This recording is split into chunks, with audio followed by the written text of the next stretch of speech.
12, 11, 10, 9, 8, 7, 6, 5, 4, 3, 2, 1, go. Dustin Eccles leads him down into turn number 1. In lane number 4, we got a quadruple decker at the apex of the turn. Go, go, go, go, go, go. You're all even, you're all even.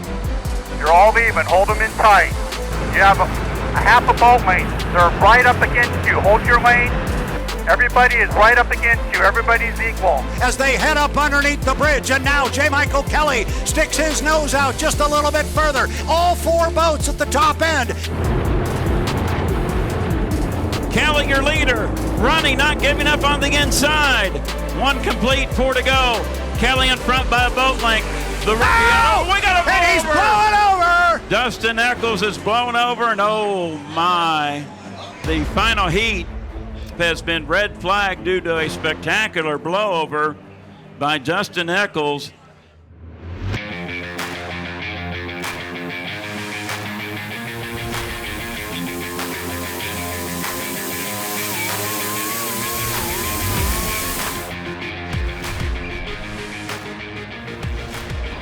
Going into the final, we just wanted to make it through Madison. I mean, it's no secret.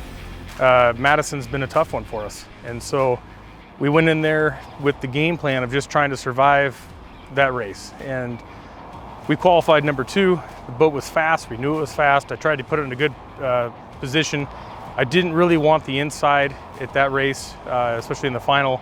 I just wanted to run clean. We were going to get through the final with no issues. I wasn't going to push it. And we found ourselves coming out of turn 1, 4 wide, and we had a great boat. So we figured, well, we'll try to hang with them here for a while and see what we can do. And the 2 boats got out early. I think we were in 3rd. And again, not trying to do anything crazy, just trying to get through the final. And it felt like the boat hit a hole on the right side, not unlike it's done, a bunch of times before. And as soon as it took off, though, from the hole, it felt different, and it started hanging, and I was on the canard right away, and it didn't really respond. It slowed it down when it was rising, but it didn't stop rising, and I did everything I could, to full stop, and it just kept going and going, and then finally got to a point where I knew I wasn't going to be able to bring it back down, and it started to go over, and I basically just braced and waited to see how it was going to go in, and I figured it would go in upside down. When I saw the water come back around, I thought, well, maybe I'll go, another half turn, and then I felt the hit, and it was a really, really good hit. It knocked the wind out of me pretty good, but we worked in the off season with making a new seat and getting the cockpit fit for me, and I really think that, that's all the credit goes to having the cockpit set up safe. Kelly and Taylor were adamant that I'd be comfortable in there, and we put together a really nice seat that has some cushion in there, back support. And the way I landed, that's, I think, the only thing that saved me. I got a little bruised up, and the wind knocked out of me, and of course the boat took a beating. But other than that, totally fine.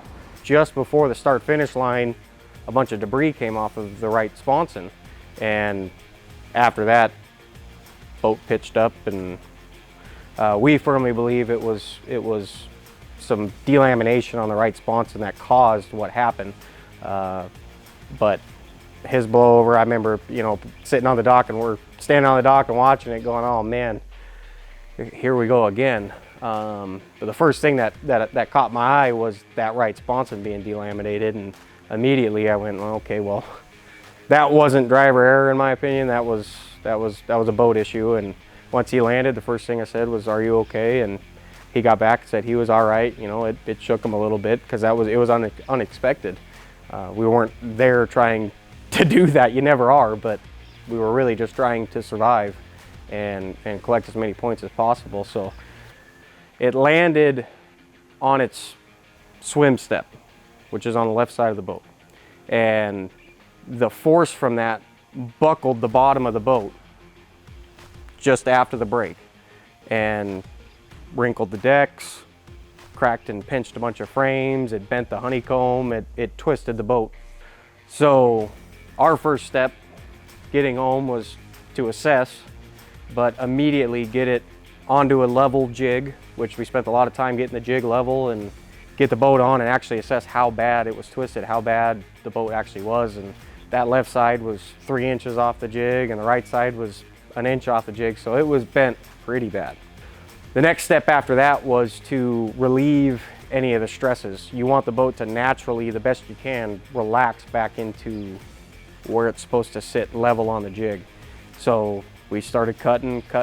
We took all the decks off, started cutting stringers, started cutting the bottom honeycomb, and finally was able to get the boat to relax.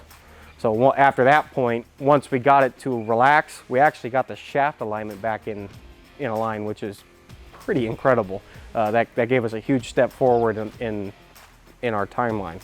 After all the cutting was done and the boat's relaxed and back into place, we could start gluing and manufacturing and start splicing things back in. So everything gets doublers and overkill. I mean, we use amazing glues and fasteners, and I mean, we make the thing a rock because you have to. They go through such amazing stresses. It's unbelievable. So once we got all the main structure back in, all the frames back in, any frames we had to replace, we got those replaced, extrusion and angles and stringers and whatnot, all that was replaced. In the meantime, to kill time or to move things ahead, we built the left and right side deck. Luckily, we already had the center deck as a spare, so that moved us forward as well. So we got the decks glued back on, tried to build our box back up to where we had a structure again. Once that was all said and done, obviously we had the gremlin of the right sponson repair that we had to work on. Left sponson needed some loving. We had a plenty adequate patch, but not good enough moving forward. And if we're taking the time to roll the boat over, we want to do it right. So put the rollover jig on, got the boat rolled over, and started working on the sponsons immediately. The bottom side near the strut had some damage just from where the boat buckled and where we had to cut and relieve it. So all of those get doublers and fastened in and made so they're structurally sound, and got the sponson back where it needed to be. That one was tricky with all the angles that are so crucial on those. So going into Tri-Cities, we're gonna put it all on the line and go for it. We have our last 2 races, Tri-Cities and the Seattle Gold Cup. So personal goal of mine, I think a lot of the team shares the same thing, is to go out there and be top qualifier and show that, you know what, yeah, we went through a little bit of turmoil there in Madison, but we're going to turn the thing right back around and get it going.